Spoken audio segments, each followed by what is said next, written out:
Halo semuanya, kembali lagi dengan saya Sertu Kuatkania di Kartika Podcast. Hari ini kita kedatangan dua orang prajurit Angkatan Darat yang dengan kesigapannya berhasil mengamankan puluhan ribu butir ekstasi dalam sebuah mobil yang kecelakaan. Sebuah tindakan cepat, tepat, dan juga tanggung jawab serta komitmen TNI Angkatan Darat dalam membantu pemerintah dalam memberantas narkotika.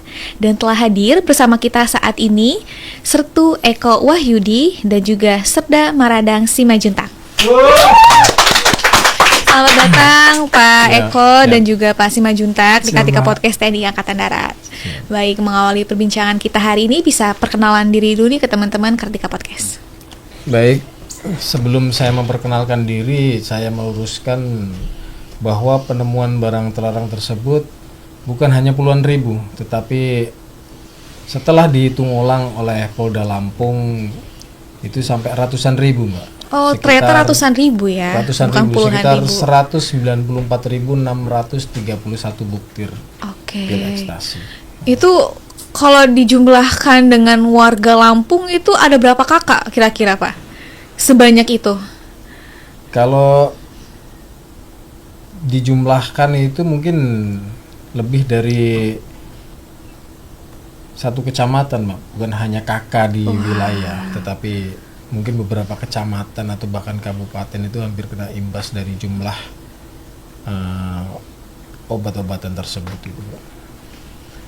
Untuk memperkenalkan diri, nama saya Eko Wahyudi, pangkat Sersan 1, jabatan saya Babinsa Koramil 4111 Terbagi Besar, Kodim 0411 Kota Metro. Oke, udah jadi tentara dari kapan Pak? Oh, saya abiturien 2007 pertama. 2007 pertama, pertama saya dinas di Brigip 1 Mekanis Jaya Sakti, kebetulan berada di Jakarta. Kemudian saya di Hubdam 1 Bukit Barisan. Kemudian saya penugasan di Satgas Pamtas Yunif 126 Kalacakti di perbatasan RI PNG. Kemudian saya ke Medan lagi. Nah, tahun 2004 akhir saya pulang kampung berdinas di Kodim 0411 Kota Metro. Oh, berarti memang orang Lampung ya, orang Pak ya. Lampung. Terus jadi Babinsa situ. Oh, luar biasa. Berarti udah lama banget ya, Pak ya, menjadi seorang prajurit ini. Alhamdulillah. Baik. Kalau Serda Simajuntak, izin Mbak memperkenalkan diri. Nama Maradang Simajuntak, pangkat Sersan 2. Jabatan sehari-hari Bakumrem 043 Garuda Hitam, Kodam 21 Raden Inten. oh berarti rating berapa nih bintaranya? Kalau dari rating saya Bintara rating 2021. 2021. Berarti PK berapa sih? PK 28. Oh, PK 28. Nah, udah nikah? Belum. Oh, belum nikah. Oh iya, masih banyak sih yang single. Kalau Pak Eko anaknya udah berapa?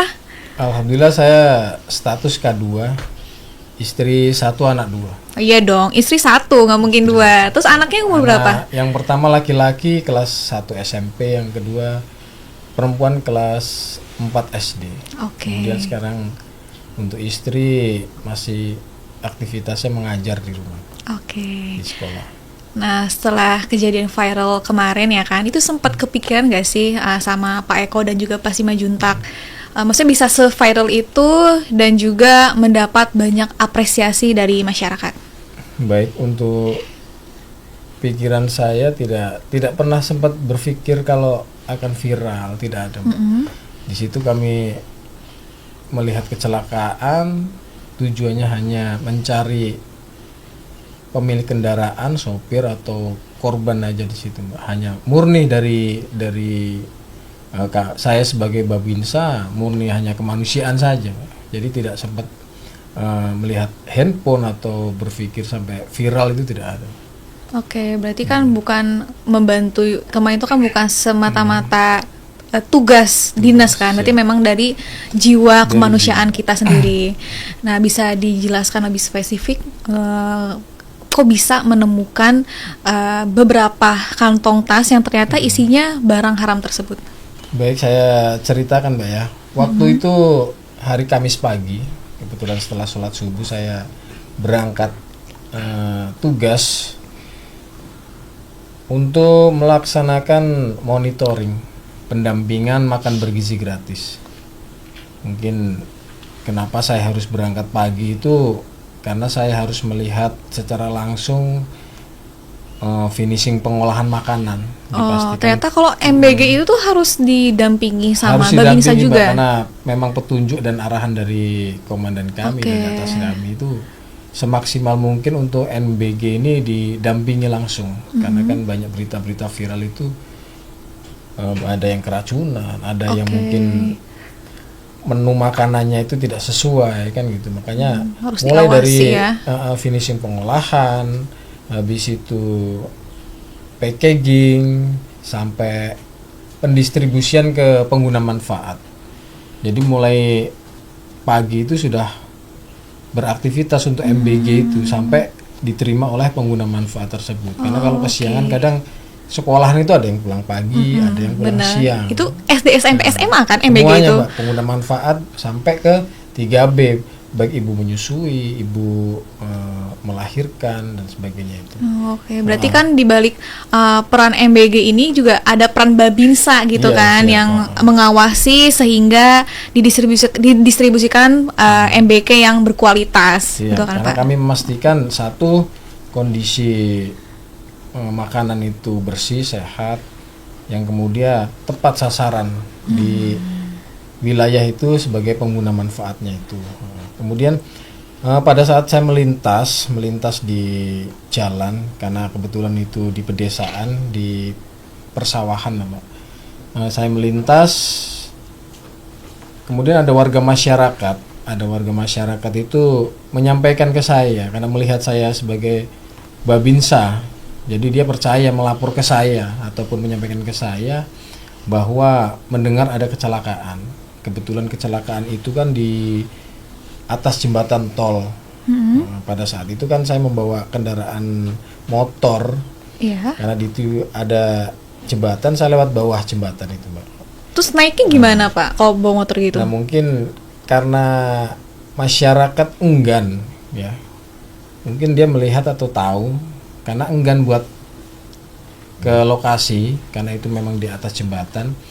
Saya sebagai Babinsa yang pertama tugas saya itu selain harus selalu di masyarakat, jadi kami setiap harus memantau, harus mendeteksi dini apa-apa yang kejadian-kejadian yang menonjol atau yang potensi-potensi gangguan di wilayah saya. Kemudian insting saya hanya ada kecelakaan, gimana korbannya. Makanya saya naiklah dari sisi jalur A. Sisi jalur A itu kebetulan di situ tidak ada pagar pembatas jalan tol, hanya pagar-pagar kawat. Jadi bukan pagar tembok. Saya naik ke situ, sampailah di jalur A itu saya melihat kondisi kendaraan itu di jalur B posisinya. Oh, berarti itu tuh Bapak harus nyebrang dulu. Saya harus nyebrang dulu. Oke. Saya harus nyebrang dulu. Setelah saya menyeberang, nah tidak lama kemudian Sersan Juntak ini lewat. Sersan Juntak lewat dan di situ melihat ada kendaraan kecelakaan. Habis itu ada tentara lah di situ. Pikiran insting atau jiwa korsanya mungkin muncul, Pak, ya. Iya, betul. Mungkin apakah abang itu yang kecelakaan apa gimana? Akhirnya menepi, berhenti menanyakan ke saya. Menanyakan ke saya, ada apa bang? Kan saya mengarahkan bahwa ada kecelakaan. Gitu. Setelah itu kami melakukan pengecekan kendaraan. Mobil apa tuh Pak? Itu mobilnya Nissan X-Trail, SUV X-Trail. kan. Kan lumayan mobilnya ya. Nah, lumayan. Untuk selanjutnya melakukan pengecekan dengan tujuan satu mencari Korban, penumpang iya. atau sopirnya. Kalau boleh tahu Bapak di situ sama siapa tuh ngeceknya? Sama Selain Pak Bunda. ini, berarti nggak ada warga. Karena pagi hari namanya di jalan tol masih sepi, masih sepi, masih kabut-kabut, gelap-gelap itu lah. Berarti nggak ada yang lewat sama sekali ya Pak ya? Belum ada yang lewat. Kemudian kami cek di situ nggak ada orang, nggak ada yang pemiliknya atau korbannya. hanya mobil yang kondisinya rusak parah.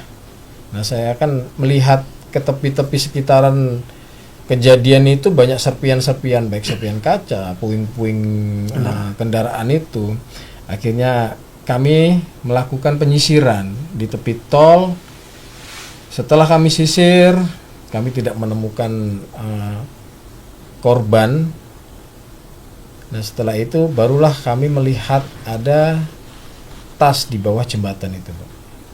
Setelah kami melihat di tas di bawah jembatan itu, Sersan Juntak karena merasa lebih muda dari Lebih saya, junior saya. Oh, kamu tapak Bapak juga ini ya? turun, Pak. Bapak ini Lama turun, juga guru senior tuh. ya kan?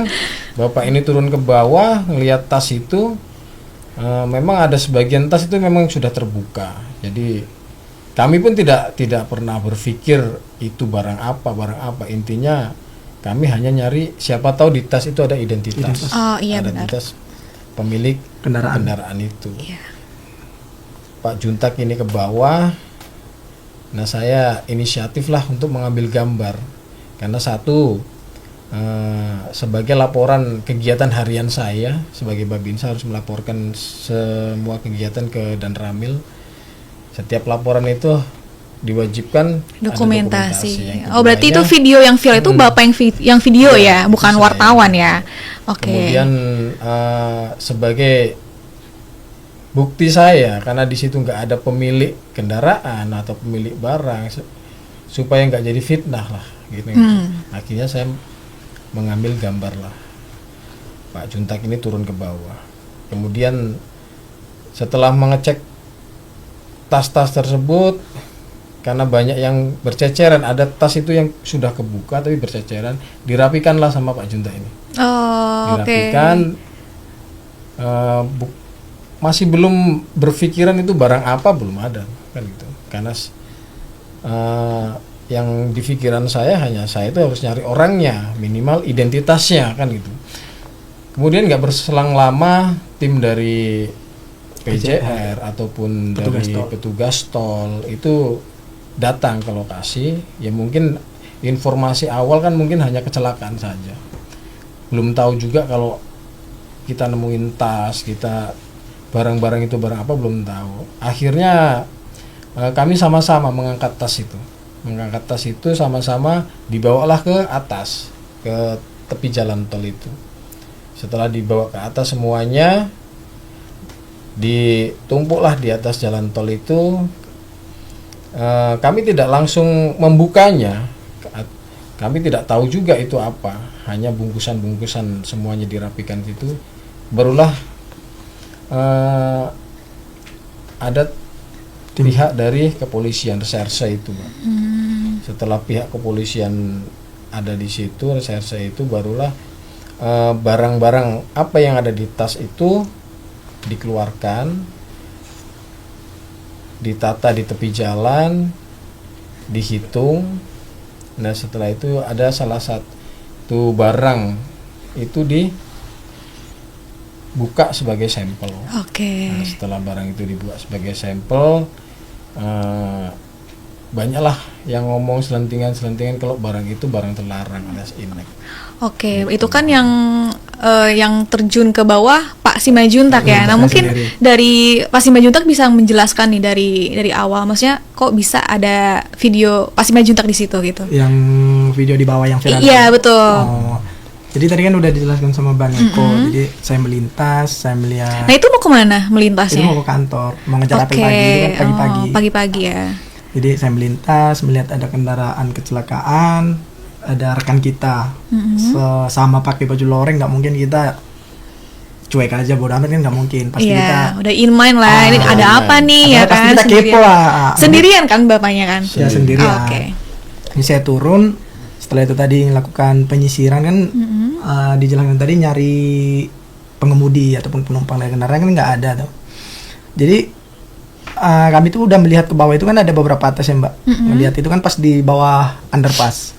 Udah melihat beberapa tas, saya selaku junior saya inisiatif turun. Nah, turunnya pakai apa? Itu kan tinggal kita nyebrangin pembatas tol itu, kita nyebrang terus kita merosot ke bawah, itu kan bentuknya miring gitu. Oh, iya. kita merosot nyampe di bawah itu memang ada beberapa tas, Mbak. Tapi salah satu dari tas ini memang udah terbuka. Oh, bukan pas Majuntak yang buka ya? Bukan. Itu kan dari atas Oke. memang di videoin sebelum saya turun juga itu memang udah ada yang berserak di bawah, cuman itu satu tas. Jadi satu tas ini kebuka, saya juga belum curiga ini apa, belum.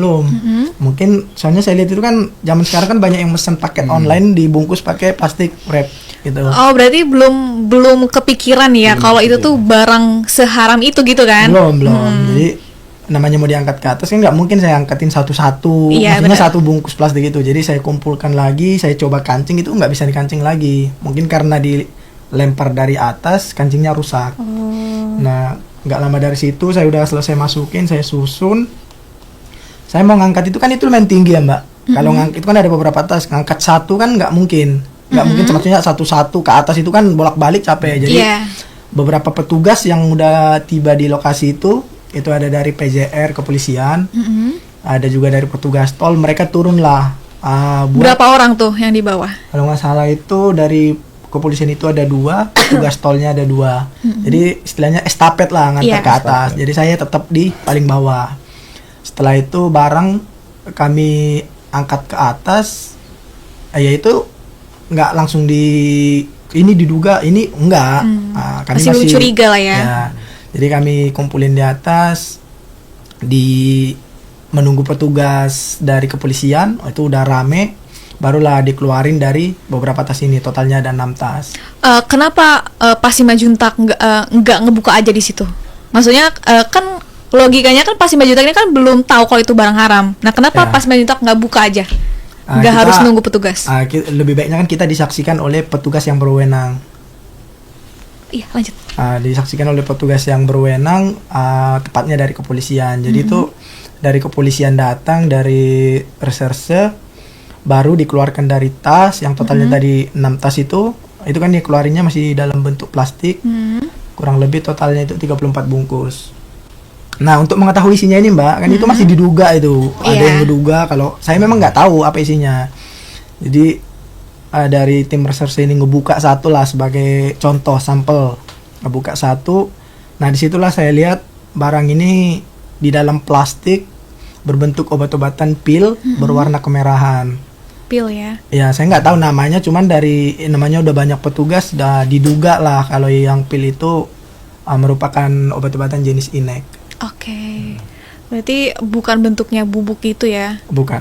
Oke, nah setelah kepolisian itu dan juga dari perhubungan ya, dari Dishub ya? Tol. Enggak ada. Ah, dari mana sih? Petugas Oh, dari tol. petugas tol. Petugas tol. Nah, datang, terus siapa yang menyerahkan ke pihak kepolisian dari TNI AD?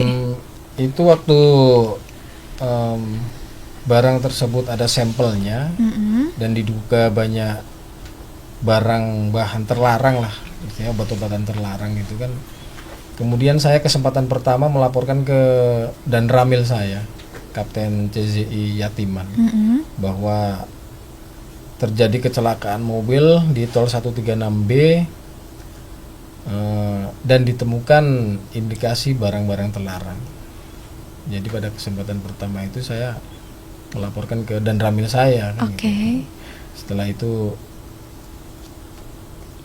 tidak berselang lama Komandan Kodim 0411 Kota Metro datang ke lokasi, Mbak. Datang ke lokasi, melihat kondisi kendaraan, kemudian meninjau di mana tempat dijatuhkan tas-tas itu, barulah berkoordinasi dengan pihak kepolisian untuk melaksanakan serah terima barang bukti bahan terlarang tersebut dari Komandan Kodim 0411 Letkol Infanteri Noval Darmawan ke pihak Polda Lampung. Oke, berarti itu dilaporkan secara berjenjang, lalu yang berwenang datang gitu kan, langsung berarti diserahkannya di lokasi. tol. Ya, Iya, di kejadian Pada saat itu. di lokasi tol itulah diserahkan barang bukti tersebut. Kemudian besoknya Komandan Kodim didampingi oleh Pasintel Kodim Metro Kapten Zainuri ke Polda untuk membuat berita acara penyerahan. Nah, disitulah sudah dihitung ulang bahwa jumlah dari barang terlarang tersebut yaitu 194.631 butir. Wah, itu banyak banget ya. Itu bisa lumayan. satu kampung ya. Berarti kan Bapak tuh secara nggak langsung menyelamatkan generasi satu kampung loh, Pak. Bahkan bisa lebih gitu kan. Luar biasa banget sih. Tepuk tangan dulu teman-teman. Iya, berarti kan dan termasuk juga menyelamatkan putra-putri kita juga, Pak. Betul. Di medsos itu kan banyak yang beredar ya, Pak. Banyak yang bertanya-tanya tuh kayak kok bisa sih Babinsa ada di tol gitu. Itu bisa dijelasin, Pak? Baik. Sebenarnya bukan saya itu berada di tol. Kebetulan saya melintas karena itu jembatan, saya melintas di bawah tol. Oh gitu. Karena kan saya melintas di jalan kampung. Di jalan kampung gitu, Pak. Jadi bukan saya itu memang melintas di tol. Melintas di jalan kampung karena saya menggunakan sepeda motor, Pak, pagi-pagi itu gitu. Jadi karena satu insting saya tentang kemanusiaan, yang kedua disandingkan dengan saya itu sebagai Babinsa Peduli lingkungan. punya wilayah binaan. Setiap saat ada apa-apa di wilayah binaan saya itu wajib tahu. Karena itu memang kecelakaan, jadi niat saya hanya menolong orang. Niat saya hanya menolong orang. Kalau memang bisa diselamatkan, yang diselamatkan. Kalau memang tidak bisa, ya itu kita cari identitas dari orang tersebut. Siapa tahu warga binaan saya kan itu. Iya. Siapa tahu orang di kampung yang saya bina itu. Ya berarti kan warga udah tahu Pak ini dong, Pak Eko yang mana. Itu banyak yang minta foto nggak sih? Kalau saya sebagai Babinsa mungkin tidak bisa mengenal satu persatu warga. Yang mungkin yang saya kenal baik dari kepala kampung, pejabat kampung, baik kadus, RT, Danton Linmas. Nah itu mungkin kenal saya. Kalau warga-warga mungkin saya nggak hafal, tetapi masyarakat pasti tahu kalau saya Babinsa kan gitu. Pasti tahu mereka karena hampir setiap hari saya itu keliling di kampung binaan saya. Oke, berarti kan secara nggak langsung Bapak kan jadi terkenal ya.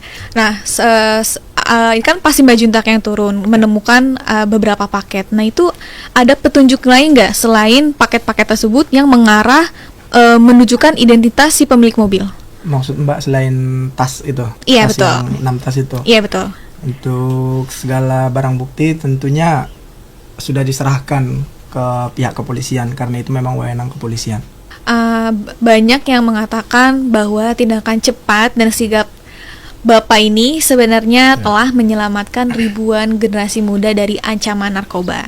Nah, apa perasaan Bapak ketika mendengar hal tersebut?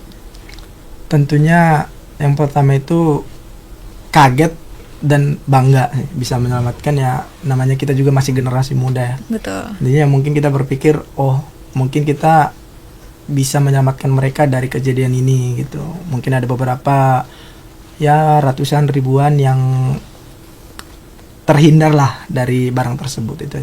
Kalau dari Bapak sendiri? Banyak yang mengatakan bahwa tindakan Bapak ini menyelamatkan generasi muda saat ini dari ancaman narkoba. Nah, bagaimana perasaan Bapak? Perasaan pertama saya kaget, Mbak. Karena selama ini memang belum pernah saya melihat langsung gitu loh. Mungkin selama ini melihatnya di media sosial ataupun di media-media berita. Belum pernah melihat langsung barang ekstasi itu seperti apa, nggak pernah melihat. Kemudian Berarti pertama kali ya Bapak lihat ya? Pertama kali, Mbak, di situ. Banyak lagi kan gitu kan, Iya. kaget jadinya. Kemudian ada kebanggaan di saya karena dengan kejadian kecelakaan yang awalnya kecelakaan tersebut akhirnya ketemulah sengaja. barang-barang terlarang tersebut. Setidaknya terhindar untuk jalannya peredaran barang terlarang.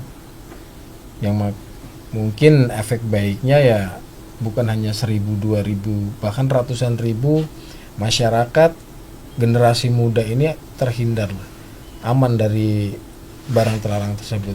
Karena memang karena kecelakaan itu akhirnya barang tersebut tidak bisa beredar lagi. Itu Mbak. Baik. Lalu sampai saat ini si pemilik korban, si pemilik kendaraan udah ditemuin atau belum? Kalau sesuai berita yang beredar, untuk sejauh ini Polda Lampung sudah berhasil menemukan pemilik kendaraan tersebut. Oke, terus proses hukumnya seperti apa? Itu kita serahkan ke pihak yang berwajib, yaitu kepolisian. Oke. Nah, kalau menurut Bapak nih, seberapa besar ancaman narkoba terhadap generasi muda dan keamanan nasional? Bang Eko jawab dulu. Baik, untuk ancaman terutama untuk generasi muda, keamanan nasional itu generasi muda lah adalah suatu pondasinya. Apabila generasi muda udah dirusak oleh narkoba, bisa imbasnya ke masalah kesehatannya yang nggak baik, habis itu penurunan sumber daya manusianya, habis itu rusak mentalnya. Jadi jiwa nasional atau jiwa kesatria untuk membangun bangsa itu sudah hancur karena narkoba. Untuk ancaman nasionalnya bisa menurunkan sumber daya manusia, kemudian bisa terjadi bencana kematian massal akibat efek dari narkoba tersebut. Baik, kalau dari Pak Simanjuntak?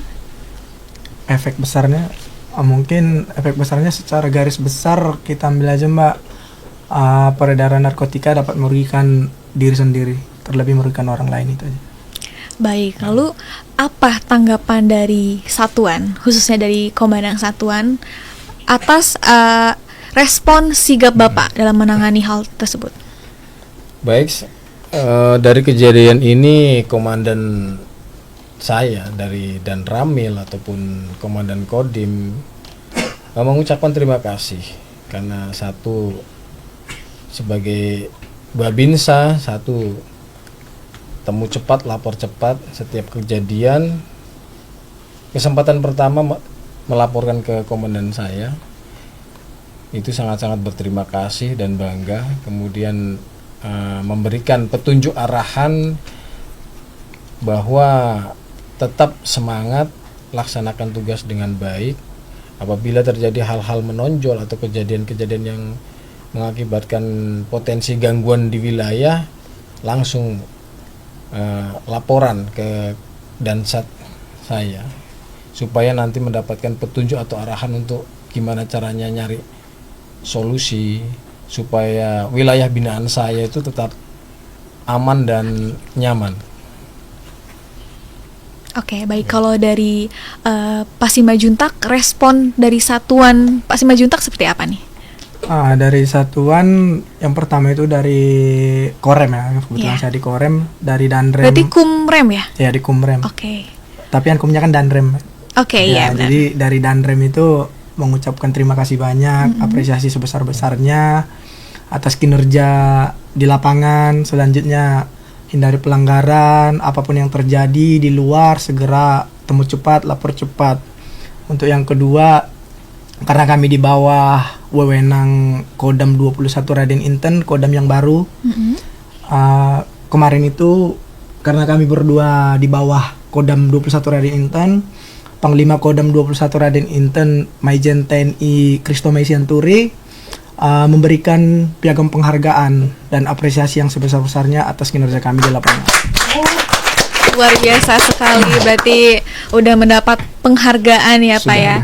Semoga kedepannya terus membantu kesulitan rakyat di sekelilingnya. Ya. Kemudian sebagai seorang prajurit, pesan moral apa yang ingin Bapak sampaikan kepada generasi muda dan masyarakat dalam upaya perang melawan narkoba? Kalau dari saya sendiri selaku prajurit TNI dan juga selaku generasi muda, pesan dari saya hindari hal apapun, sekecil apapun hal yang dapat merugikan diri sendiri, bahkan merugikan orang lain.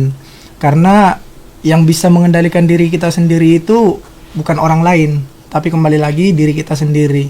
Yang tahu tujuan kita, dan cara kita menggapainya, kita yang tahu. Itu aja. Baik, kalau pesan moral yang ingin Pak Wahyu disampaikan kepada Baik. generasi muda saat ini. Untuk pesan moralnya, saya sebagai Babinsa, yaitu jauhi, hindari narkoba, sayangi diri, habis itu sayangi keluarga. Sebagai Babinsa tidak selalu mencari informasi, tetapi untuk masyarakat, apabila terjadi hal-hal menonjol, apabila terjadi kejadian-kejadian di wilayah, jangan sungkan atau jangan ragu-ragu melapor ke Babinsa, Pak. Kemudian untuk generasi muda, hindari betul, jauhi betul narkoba, karena bangsa ini pondasinya adalah generasi-generasi muda yang akan membangun negara ini. Baik, saya sebagai Babinsa mengucapkan terima kasih yang pertama kepada Bapak Pangdam 21 Raden Intan, Bapak Dandim 0411 Kota Metro dan Ramel, dan tidak lupa kepada masyarakat wilayah binaan saya atas apresiasi, atas informasi yang saya terima sehingga saya dapat melaksanakan tugas dengan baik. Dan tidak lupa juga kepada keluarga saya yang selalu mensupport saya, mensupport keseharian saya sebagai Tentara Nasional Indonesia.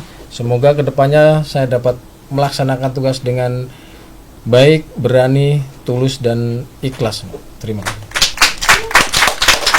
Baik, terima kasih banyak atas informasi yang disampaikan dan Siap. juga telah hadir bincang-bincang hangat di Kartika Podcast TNI Angkatan Darat. Kita sudah tahu banyak tentang bahaya narkotika dan bagaimana dampak ke depannya. Ingat, keputusan kita hari ini bisa menentukan arah hidup kita ke depan. Stay safe and stay drug free. Ulangi. Stay safe and stay drug free. Semoga apa yang disampaikan menjadi semangat dan inspirasi untuk kita semua. Tetap stay tune di Kartika Podcast.